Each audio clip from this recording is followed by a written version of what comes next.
성경 속 사물인문학 지성소. 지극히 거룩한 하나님의 임재. 여러분 안녕하십니까? 오늘도 하나님의 놀라운 섭리와 인간의 깊은 본성을 성경 속 사물에 비추어 인문학적 통찰을 얻는 귀한 시간, 성경 속 사물 인문학에 함께해 주셔서 진심으로 감사합니다. 지난 시간 우리는 문이 통로이자 경계이며 새로운 시작을 알리는 중요한 상징으로 작용하며 영원한 구원을 향한 소망을 일깨웠음을 묵상했었죠.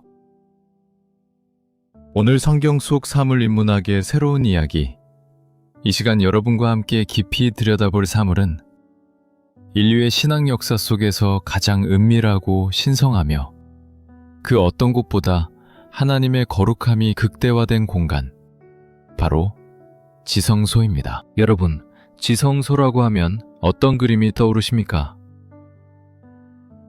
아마 대부분의 사람들은 두꺼운 휘장 뒤에 가려져 감히 아무도 들어갈 수 없는 신비롭고 어두운 공간, 혹은 그 안에 언약궤가 놓여있는 모습을 떠올릴 것입니다. 지성소는 단순히 건축의 한 부분이 아닙니다. 그것은 하나님의 지극히 거룩한 임재, 죄인된 인간의 한계, 그리고 구원의 약속을 상징하는 깊은 의미를 지니고 있습니다. 왜 하나님께서는 당신의 백성들에게 이처럼 특별하고 엄격한 공간을 두라고 명령하셨을까요? 그리고 이 지성소에는 우리에게 어떤 메시지가 담겨 있을까요? 인류 역사 전체, 그리고 성경 속에서 지성소는 단순히 한 공간을 넘어 하나님의 절대적인 주권과 거룩함, 죄의 엄중함과 대속의 필요성, 중보의 역할, 그리고 마침내 허물어지는 모든 경계를 향한 하나님의 약속이라는 거대한 서사를 아우르는 놀랍도록 깊은 의미를 지니고 있었습니다. 지성소는 인간의 본질과 하나님의 섭리를 가장 극명하게 보여주는 존재로 자리매김했죠. 태초부터 시작된 하나님과의 관계가 어떻게 이 지성소라는 공간을 중심으로 펼쳐졌는지, 그리고 물리적인 지성소를 넘어선 영원한 하나님 임재의 실체, 그리고 마침내 허물어지는 모든 경계를 향한 하나님의 약속이 어떻게 연결되는지, 그 모든 이야기가 이 지성소에 담겨 있습니다. 오늘 우리는 지성소라는 이 보편적인 상징이 어떻게 창세기부터 요한계시록까지 인간의 첫 예배에서부터 구원의 완성인 새하늘과 새 땅에 이르기까지 인간의 본성과 하나님의 섭리를 섬세하게 엮어내는 주요한 모티프가 되는지, 그 신비로운 여정을 함께 따라가 볼 것입니다. 지성소에 깃든 하나님의 놀라운 메시지와 그 안에 담긴 인간의 깊은 본성, 그리고 오늘날 우리에게 지성소가 던지는 영적인 교훈까지, 이 모든 이야기가 여러분의 마음속 깊이 울림이 되고 새로운 깨달음이 되기를 간절히 소망합니다. 우리가 함께 걸어가는 이 묵상의 여정이 여러분의 신앙을 더욱 풍성하게 하고 세상의 혼란 속에서 참된 하나님의 임재와 영원한 평화를 찾도록 돕는 귀한 시간이 되어주기를 기도합니다. 자, 그럼 먼저 인류의 역사를 거슬러 올라가 고대 문명 속에서 지성소와 유사한 신성한 내실 또는 성소가 어떤 의미를 지녔는지부터 함께 알아보겠습니다. 오늘날 우리가 지성소를 대하는 방식과는 사뭇 다른, 훨씬 더 깊고 복합적인 의미가 가장 거룩한 공간이라는 개념에 담겨 있었죠. 고대 사회에서 이러한 공간은 신의 현현과 신비를 상징하며 극도의 경외감과 함께 특별한 의미를 지녔습니다. 메소포타미아의 지구라트, 이집트의 신전, 그리스 로마의 신전 등 고대 근동의 여러 문명과 사회 속에서 신전의 가장 깊숙한 곳은 특별한 의미를 가졌습니다. 대부분의 신전들은 여러 단계의 진입 과정을 거쳐야만 도달할 수 있는 성소 또는 지성소를 가지고 있었습니다. 이곳에는 주로 신의 조각상이나 신성한 상징물이 안치되어 있었고 일반 대중의 접근은 엄격히 제한되었습니다. 오직 소수의 사제나 최고 통치자만이 출입할 수 있었습니다. 이러한 고대 신전의 지성소는 신의 임재와 권능을 가장 강하게 느낄 수 있는 곳으로 여겨졌습니다. 이곳에서는 비밀스러운 의식이 거행되거나 신탁이 내려지기도 했습니다. 접근이 제한된 만큼 그 공간은 신성함과 경외감, 신비주의를 극대화하는 효과가 있었습니다. 이는 죄인된 인간과 거룩한 신 사이의 엄격한 분리를 상징하며 신의 절대적인 우월성과 인간의 미약함을 동시에 보여주었습니다. 성경의 지성소 이야기는 이러한 고대인들의 신성한 내실에 대한 보편적인 이해를 인정하면서도 그 의미를 훨씬 더 깊고 특별하게 제시합니다. 성경은 물리적인 지성소를 통해 하나님의 절대적인 거룩함, 죄의 심각성, 그리고 구원 계획을 드러냅니다. 지성소는 그렇게 인간의 신앙과 영적인 삶에 직접적인 영향을 미치는 필수, 불가결한 존재였습니다. 이렇게 인류 문명의 시작과 함께했던 지성소라는 개념이 성경 속에서는 어떻게 하나님의 인재, 죄의 대속, 인간의 한계, 그리고 구원과 영원한 소망이라는 다채로운 상징으로 피어나는지 함께 알아보겠습니다. 성경은 구약 전체에 걸쳐 지성소를 매우 중요하게 다루며 그 안에는 깊고 풍부한 영적 의미가 담겨 있습니다. 지성소는 하나님의 영원한 속성과 우리를 향한 그분의 사랑, 그리고 인간의 연약함과 구원받을 필요성을 깊이 깨닫게 하는 중요한 도구입니다. 성경은 지성소를 통해 하나님의 속성을 설명하고 인간의 상태를 진단하며 구원의 역사를 계시하는 매개체로 사용합니다. 지성소는 그 모든 과정을 통해 하나님의 일관된 사랑과 공의를 보여주고 있는 것입니다. 먼저 구약 성경에서 지성소는 하나님의 절대적인 거룩함과 인재를 상징합니다. 지성소는 성막과 성전의 가장 깊숙한 곳, 즉 지성소 또는 지생소라고 불렸습니다. 이는 지극히 거룩한 곳이라는 의미입니다. 그 안에는 언약궤가 놓여 있었고 언약궤 위 속죄소는 하나님의 임재와 보좌를 상징했습니다. 이곳은 하나님의 영광이 가장 강력하게 나타나는 곳이었으며 죄로 가득 찬 인간이 감히 접근할 수 없는 절대적인 공간이었습니다. 지성소는 죄인된 인간과 거룩하신 하나님 사이의 엄격한 분리를 나타냅니다. 지성소와 성소를 나누는 휘장은 이 분리의 상징이었습니다. 이 휘장은 지성소의 거룩함을 지키고 죄인인 인간이 하나님께 함부로 나아가지 못하도록 막는 역할을 했습니다. 이 엄격한 분리는 죄가 얼마나 심각한 것이며 죄인인 인간이 거룩하신 하나님 앞에 설 수 없음을 극명하게 보여주었습니다. 죄의 문제는 단순히 도덕적인 문제가 아니라 하나님과의 관계를 단절시키는 근원적인 문제였습니다.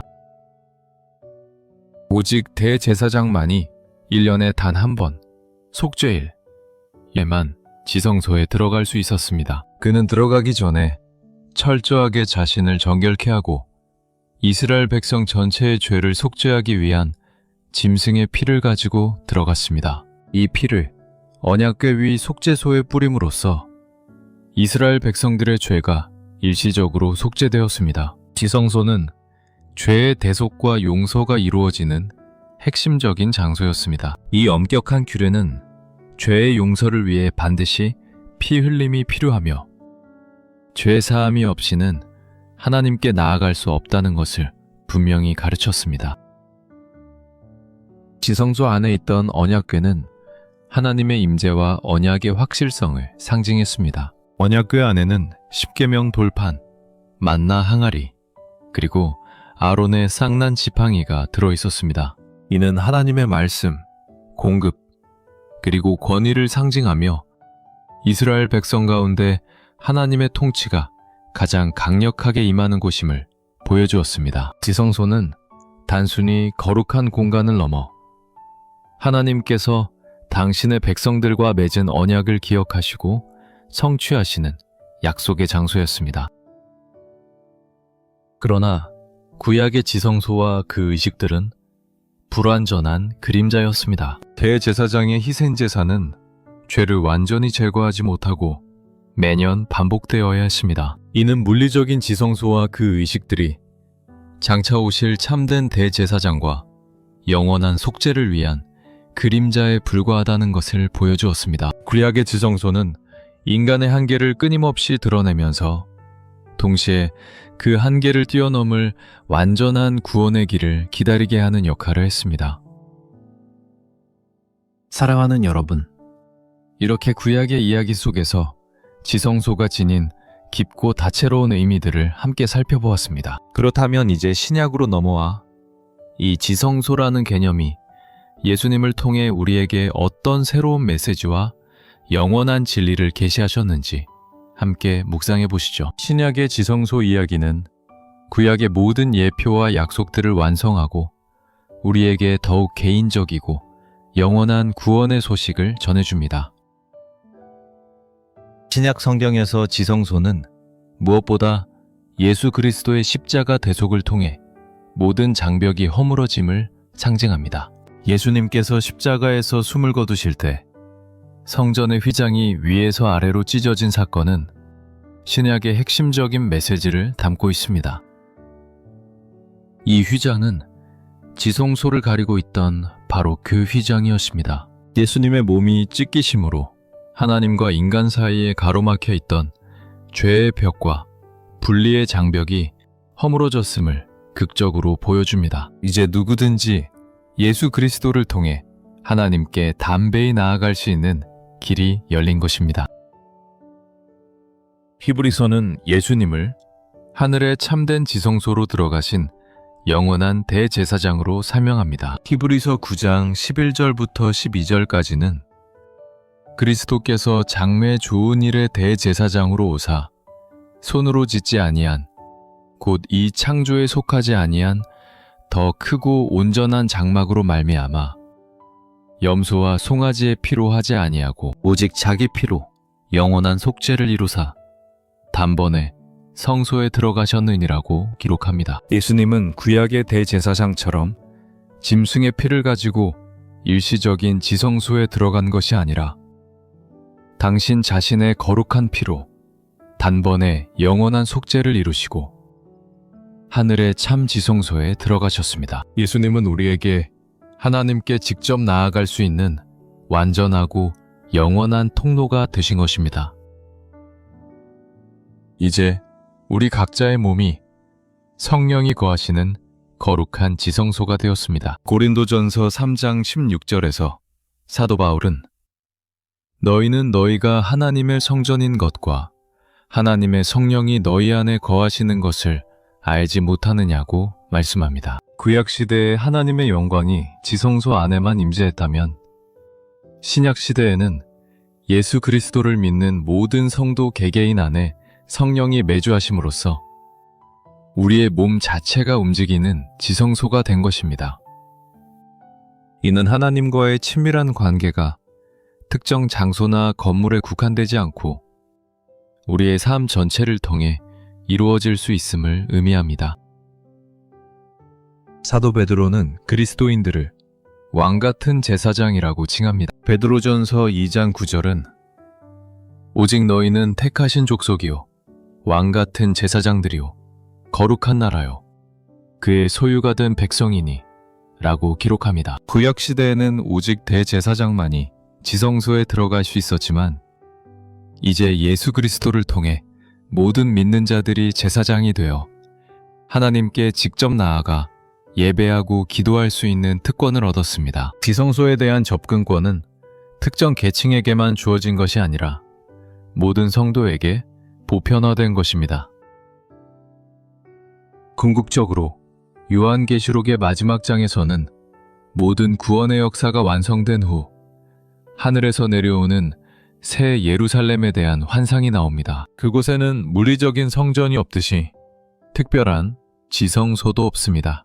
요한계시록 21장 22절은 성 안에서 내가 성전을 보지 못하였으니 이는 주 하나님 곧 전능하신 이와 및 어린 양이 그 성전이심이라고 기록합니다. 이는 주 하나님 전능하신 이와 어린 양 되신 예수 그리스도께서 친히 그 성전과 지성소의 실체이심을 의미합니다. 죄와 고통이 완전히 사라진 그곳에서 우리는 하나님의 얼굴을 직접 보고 그분 안에서 영원한 안식과 충만한 교제를 누리게 될 것입니다.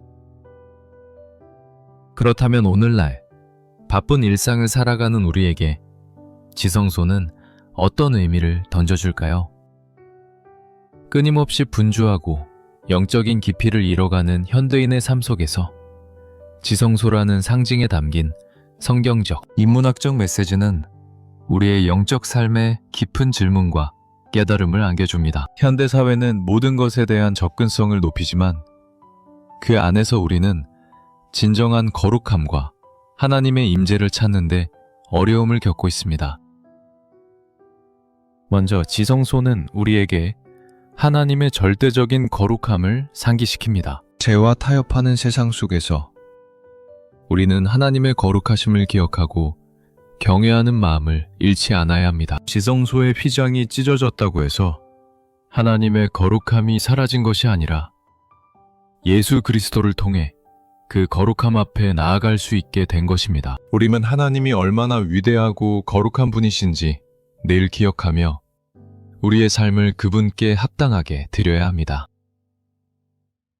둘째, 지성소는 예수 그리스도를 통한 직접적인 교제의 특권을 강조합니다. 우리는 더 이상 복잡한 의식이나 중보자를 통하지 않고도 예수 그리스도의 이름을 힘입어 하나님께 직접 나아갈 수 있는 놀라운 특권을 가지고 있습니다. 우리의 기도와 찬양, 말씀 묵상 모두가 하나님과의 직접적인 만남입니다. 지성소가 사라진 시대에 우리가 참된 예배자로 설 수 있는 것은 오직 예수 그리스도의 은혜 때문임을 기억해야 합니다.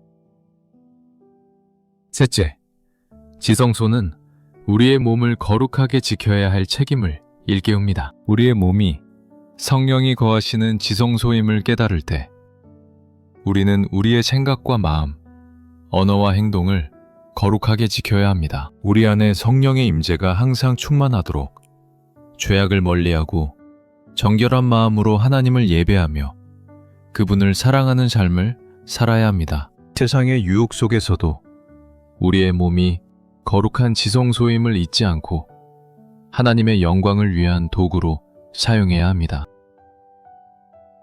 넷째, 지성소는 하나님과의 친밀한 교제를 향한 우리의 갈망을 자극합니다. 구약의 대제사장이 1년에 한 번 지성소에 들어갈 수 있었던 것처럼 우리는 매 순간 예수 그리스도를 통해 하나님과 친밀하게 교제할 수 있습니다. 지성소는 우리에게 하나님과의 깊고 은밀한 관계를 추구하도록 격려합니다. 기도의 시간을 소중히 여기고 말씀 안에서 하나님을 만나며 그분의 음성에 귀 기울이는 삶을 살아가야 합니다.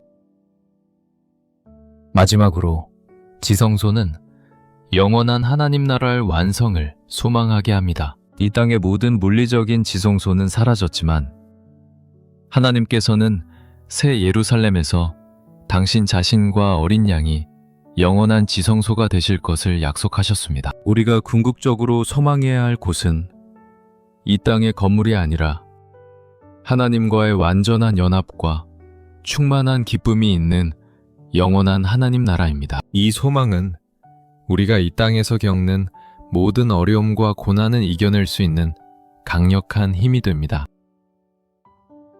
사랑하는 시청자 여러분, 성경 속 사물 인문학 이야기, 지성소에 대한 깊은 묵상을 함께 해주셔서 진심으로 감사합니다. 지성소는 하나님의 절대적인 거룩함과 인간의 죄인됨, 그리고 예수 그리스도를 통한 완전하고 영원한 속죄를 가장 극적으로 보여주는 귀한 증인이었습니다.